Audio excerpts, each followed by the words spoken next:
Mobile phone উন্মুক্ত আমদানির সুযোগ সৃষ্টির দাবিতে আজ রাজধানীতে সড়ক অবরোধ করে বিক্ষোভ করেছে মোবাইল ব্যবসায়ীরা। ডাক, টেলিযোগাযোগ ও তথ্য প্রযুক্তি মন্ত্রণালয়ের দায়িত্বপ্রাপ্ত প্রধান উপদেষ্টার বিশেষ সহকারী ফয়েজ আহমেদ তৈয়বের পদত্যাগ দাবি করেছেন তারা। সন্ধ্যায় রাজধানীর কারওয়ান বাজারে সার্ফওয়ারা মোড় অবরোধে তৈরি হয় তীব্র যানজট। ভোগান্তিতে পড়েন নগরবাসী। রিপোর্ট করছেন সৈয়দ সৈকত সাদিক।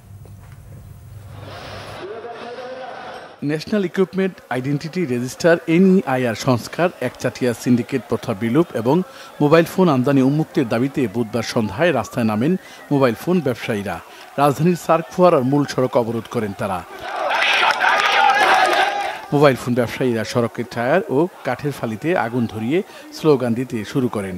প্রধান উপদেষ্টার বিশেষ সহকারী ফয়েজ আহমেদ তৈয়বের পদত্যাগ দাবি করেন। পৃথিবীর কোনো দেশে 57% ট্যাক্স নাই, শুধু ব্যবসায়ীদের সাথে না, সারা দেশের সাধারণ জনগণের সাথে বৈষম্য। আমরা NEIR মানি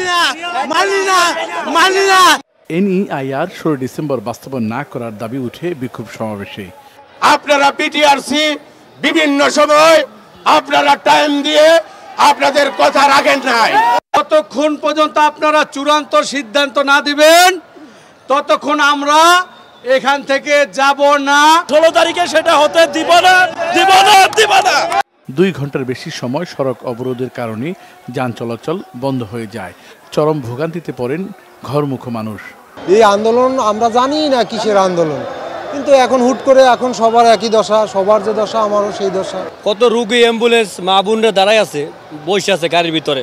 মালিকের সম্পদ রেখে আমি যাইতে পারি না। পরিস্থিতি নিয়ন্ত্রণে আইনশৃঙ্খলা বাহিনীর বিপুল সদস্য তৎপর ছিলেন। এর আগে গত 7 ডিসেম্বর আগারগাঁও BTRC কার্যালয়ের সামনেও একই দাবিতে বিক্ষোভ করে মোবাইল ব্যবসায়ীরা। সৈকত সাদিক, বাংলা ভিশন, ঢাকা।